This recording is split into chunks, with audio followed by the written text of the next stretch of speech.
योगासन और प्राणायाम का अभ्यास करने वाले योगी केवल योगासन और प्राणायाम तक ही सीमित रह जाते हैं, जबकि वही ध्यान करने वाले साधक प्राणायाम से भी 2 कदम आगे बढ़ते हुए ध्यान साधने की बात सोचते हैं और ध्यान से भी 1 कदम आगे बढ़ते हुए समाधि को प्राप्त हो जाना चाहते हैं। ध्यान करने वाला साधक किसी भी प्राणायाम को ध्यान साधने के उद्देश्य से मॉडिफाइड तरीके से इस्तेमाल कर सकता है। तो योग में एक ऐसा प्राणायाम है जिसको ध्यान के साधक मॉडिफाइड करके एक स्पेसिफिक वे में विशेष तरीके से कर सकते हैं। तो वह प्राणायाम कौन सा है और उसको मॉडिफाइड करके किस प्रकार किया जाता है कि कोई भी ध्यान का साधक गहरे ध्यान की अवस्था में पहुंच जाए और उसे ध्यान घटित हो जाए। कुंडलिनी क्लिनिक में आपका स्वागत है। कोलकाता से दीपक कुमार सिंह मेरे एक मित्र हैं। उन्होंने मेरे व्हाट्सएप ग्रुप में ध्यानतोष फ्रेंड्स में एक प्रश्न पूछा। वे प्राणायाम को लेकर बहुत ही असमंजस में पड़ गए और उन्होंने पूछा कि गुरुजी, आप हमें बताएं कि प्राणायाम करते समय सांस छाती तक भरनी चाहिए, फेफड़ों तक भरनी चाहिए या नाभि तक। अब उन्होंने ऐसा क्यों कहा? छाती तक सांस भरना तो समझ में आती है, लेकिन उन्होंने नाभि तक इस बात का जिक्र क्यों किया?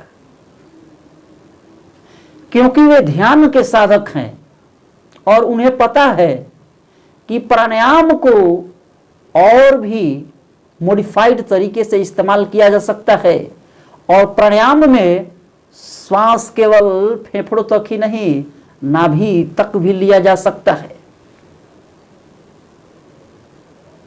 तब मैंने उनको स्पष्ट किया कि प्राणायाम का अर्थ क्या है, सही अर्थों में प्राणायाम क्या है। प्राणायाम का कतई यह अर्थ नहीं है कि एक निश्चित सीमा तक। प्राणायाम का सीधा अर्थ है प्राण प्लस आयाम, यानी कि प्राण को हम अपनी सांस को किसी भी सीमा तक फैला सकते हैं, एक्सपैंड कर सकते हैं, किसी भी गहराई तक उसको ले सकते हैं। और ध्यान में जब साधक होता है तो उसकी सांस धीमी, लंबी और गहरी चलती है। तब मैंने उनको बताया कि आप ध्यान के साधक हैं, आपका उद्देश्य है ध्यान की गहरी अवस्था में पहुंच जाना। तो प्राणायाम को आप प्राणायाम से आगे बढ़कर सोचिए, आगे बढ़कर आप देखिए, क्योंकि प्राणायाम को आपको खींचकर ध्यान तक ले जाना है। क्योंकि प्राणायाम स्थूल है और पतंजलि अष्टांगिक योग में स्थूल से सूक्ष्म तक बढ़ने की बात की गई है। यम नियम आसन प्राणायाम प्रत्याहार धारणा ध्यान समाधि स्थूल से सूक्ष्म की ओर बढ़ते हैं। तो प्राणायाम में जैसे जैसे गहराई आएगी वैसे वैसे हमारे प्राण स्थूल से सूक्ष्म की ओर पहुंचते जाएंगे। हमारी चेतना का स्तर बढ़ता ही जाएगा।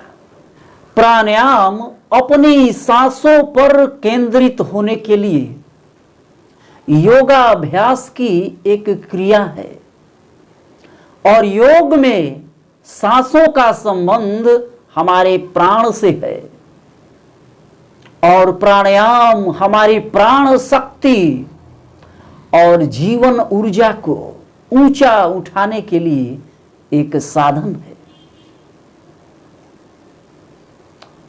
भगवत गीता और पतंजलि योग सूत्र में प्राणायाम की चर्चा की गई है। हठ योग में तो प्राणायाम को यहां तक कहा गया है कंप्लीट सस्पेंशन ऑफ ब्रीदिंग, यानी कि हठ योग में प्राणायाम को सांसों के पूर्ण ठहराव को प्राणायाम कहा गया है। यानी कि हम अपने सांसों को वहां तक लेकर जा सकते हैं जहां हम सांसों में एक ठहराव देख सकते हैं। ध्यान करने वाला साधक प्राणायाम को एक प्राणायाम की तरह ही नहीं, वह ध्यान तक देख सकता है। प्राणायाम का साधक सांसों को वहां तक देखता है जहां लगती है कि सांसें ठहर सी गई हैं। कई साधकों ने हमसे पूछा, गुरुजी, जब ध्यान गहरी होने लगती है तब लगता है कि जैसे सांस रुक गई है और मैं डर जाता हूं और डर करके मैं ध्यान से उठ जाता हूं। तब मैंने उनको बताया, सांस लेना आपका काम नहीं है, सांस लेना शरीर का काम है। आप सो जाते हैं तब भी आपकी सांस चलती है, तो सांस अपने आप चलती है और ध्यान की जितनी गहरी अवस्था तक आप पहुंचेंगे, श्वास उतनी ही लंबी, धीमी और गहरी हो जाएगी और इतनी धीमी हो जाएगी कि आपको सांस लेने का भी एहसास नहीं होगा और सांस में आप एक ठहराव महसूस करेंगे। तो प्राणायाम का इस्तेमाल ध्यान का साधक किस प्रकार एक विशेष तरीके से मॉडिफाइड वे में कर सकता है, मैं आपको बताने जा रहा हूं। यदि आपने अभी तक हमारे YouTube चैनल को सब्सक्राइब नहीं किया है तो बेल बटन आइकन दबाकर इसे सब्सक्राइब करें, ऑल पर सेलेक्ट करें, वीडियो को लाइक और शेयर करें। हमें फेसबुक, ट्विटर और इंस्टाग्राम पर भी फॉलो करें। वह कौन सा प्राणायाम है जिसको मॉडिफाइड तरीके से इस्तेमाल करके ध्यान का साधक गहरे ध्यान की अवस्था में पहुंच सकता है? मैं जिस प्राणायाम की बात करने जा रहा हूं वह प्राणायाम है अनुलोम विलोम प्राणायाम। आप में से बहुत से साधक इस प्राणायाम का अभ्यास करते होंगे और मैं किसी भी साधक को इसी प्राणायाम से ध्यान की शुरुआत करने की बात करता हूं, क्योंकि मैंने भी इसी प्राणायाम से ध्यान की शुरुआत की थी और मैं ध्यान की अवस्था को प्राप्त हुआ था। तो इस प्राणायाम को किस प्रकार करना है, इसके पीछे कुछ वैज्ञानिक कारण है। मैं जो तरीका बताने जा रहा हूं वह कुंडलिनी विज्ञान तंत्र से जुड़ा हुआ है।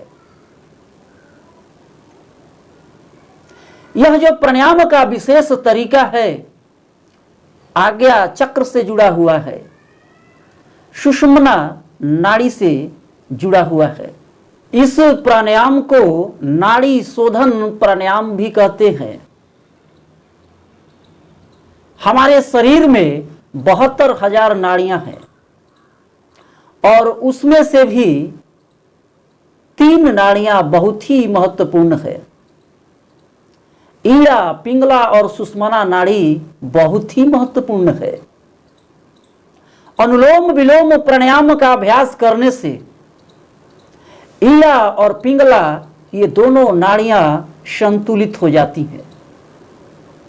जिस प्रकार तराजू के 2 पलड़े होते हैं, उसी प्रकार ये दोनों नाड़ियां संतुलित हो जाती हैं और दोनों नाड़ियों के संतुलित होने से बीच वाली सुषुम्ना नाड़ी जो कि सहस्त्रार चक्र तक पहुंचती है, जिसका ध्यान में बहुत ही महत्वपूर्ण स्थान है, सुषुम्ना नाड़ी भी जागृत हो जाती है।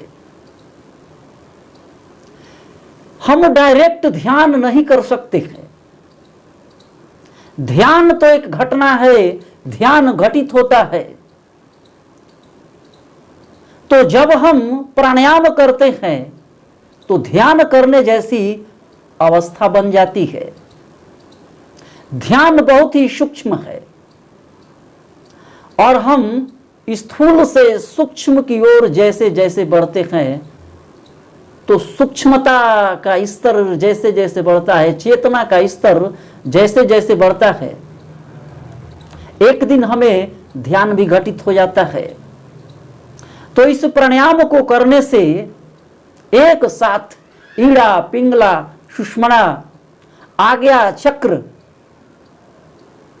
ये सब कुछ एक साथ जागृत होता है और ध्यान के साधकों के लिए क्रांति आ जाती है।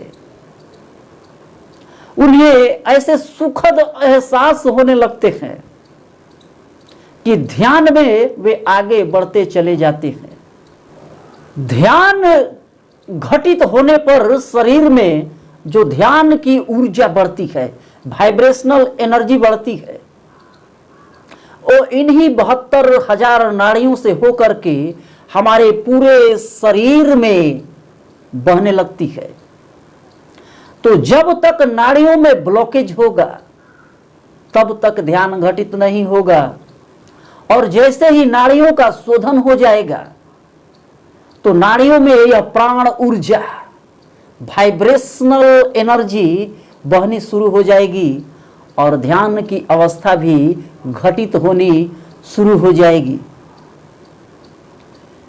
बिना प्राणायाम के, बिना सांसों के साधना के ध्यान कर पाना मुश्किल ही नहीं, नामुमकिन है। तो जो भी साधक ध्यान साधना चाहते हैं वे सबसे पहले प्राणायाम करें और प्राणायाम में अनुलोम विलोम प्राणायाम विशेष महत्वपूर्ण है। अब किस प्रकार करना है आप जरा ध्यान से इसे समझ लेंगे। मैं 2 तरीके आपको बताऊंगा। अपनी रीढ़ की हड्डी को सीधी करके आप किसी भी आरामदायक आसन में बैठ जाएंगे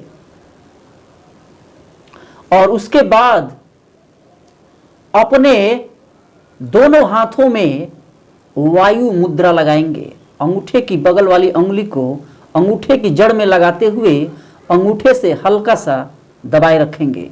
ये वायु मुद्रा है। अब अंगूठे का इस्तेमाल हम दाहिने नाक के छिद्र पर करेंगे और सबसे छोटी अंगुली का इस्तेमाल नाक के बाएं छिद्र पर करेंगे।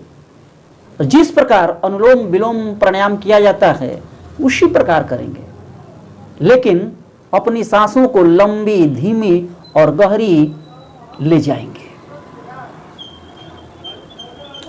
और एक इंस्ट्रक्शन है कि आप अपने मिडिल फिंगर को, जो बीच वाली अंगुली है, इसको अपने आज्ञा चक्र पर रखेंगे, आज्ञा चक्र पर टिकाए रखेंगे। जब तक आप अनुलोम विलोम प्राणायाम का अभ्यास करेंगे, इस बीच वाली उंगली को आज्ञा चक्र पर ही रखेंगे और श्वासों पर ध्यान को केंद्रित रखना है, श्वास को भी देखना है। श्वास जितनी गहरी लंबी आप ले सके, आप ले सकते हैं सहज पूर्ण तरीके से। अब आज्ञा चक्र पर अंगुली क्यों रखनी है? आज्ञा चक्र सुषुम्ना नाड़ी का द्वार होता है और रीढ़ की हड्डी सीधी रखनी है, क्योंकि रीढ़ की हड्डी में ही ईड़ा, पिंगला और सुषुम्ना नाड़ियां बहुत सूक्ष्म रूप से ऊर्ध्वगामी चलती है। तो जब आज्ञा चक्र पर ये अंगुली रखेंगे और अनुलोम विलोम प्राणायाम करते हुए सांसों पर अपने ध्यान को टिकाएंगे, धीरे धीरे श्वास को देखते हुए हमारी चेतना आज्ञा चक्र से सुषुम्ना नाड़ी में पहुंच जाएगी और हम गहरी ध्यान की अवस्था में भी प्रवेश कर पाएंगे। तो आइए थोड़ा सा देख लेते हैं, इसका अभ्यास कर लेते हैं। ये रही मेरी बड़ी उंगली आज्ञा चक्र पर और ये अंगूठा नाक के दाहिने छिद्र पर। आप जिस प्रकार अनुलोम विलोम प्राणायाम करते हैं उसी प्रकार करेंगे। एक बार आप देख लें।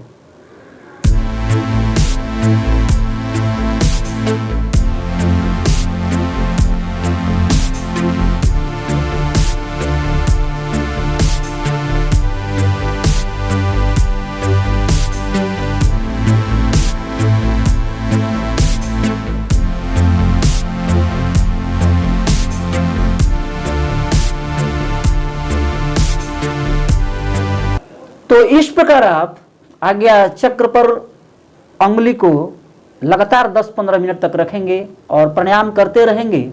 प्राणायाम करते समय आपकी आंखें बंद होगी और प्राणायाम करने के पश्चात धीरे से दोनों हाथों में ध्यान मुद्रा लगा लेंगे और अपने दोनों हाथों की हथेलियों को ऊपर की तरफ खुला रखते हुए अपने दोनों घुटने पर रखेंगे और आंखें बंद कर लेंगे।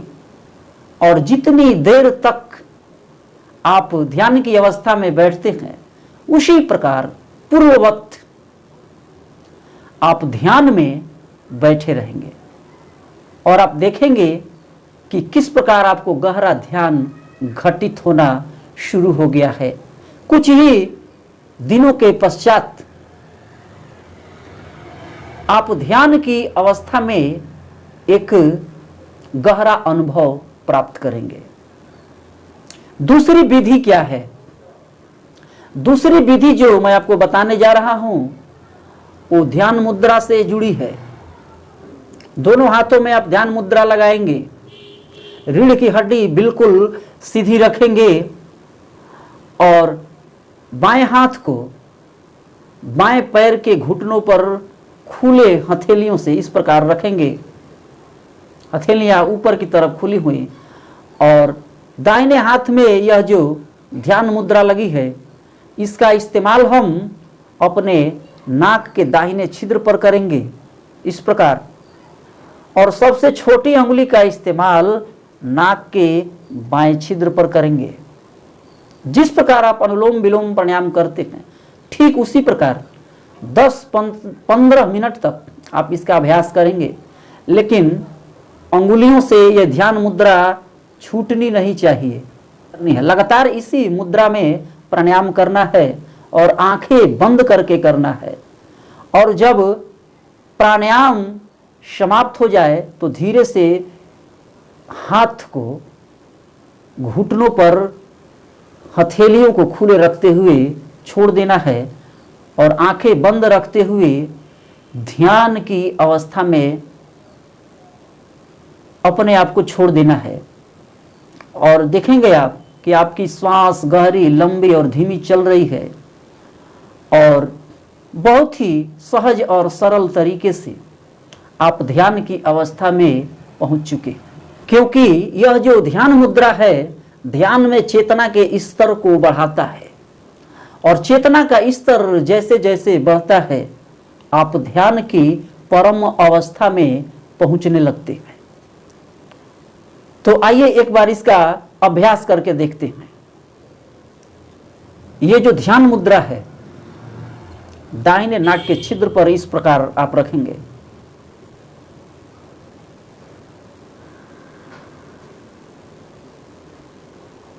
और छोटी उंगली से बाई नाक के छिद्र को आप नियंत्रित करेंगे जिस प्रकार करते हैं।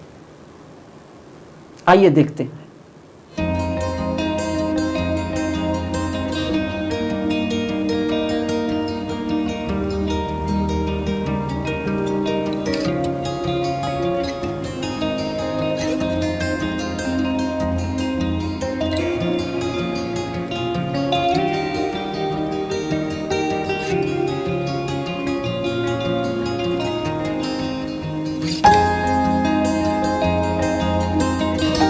और पुनः दोनों हाथों को अपने घुटने पर रखेंगे और आंखें बंद करते हुए ध्यान की अवस्था में अपने आप को छोड़ देंगे, पूरे शरीर को शिथिल छोड़ देंगे।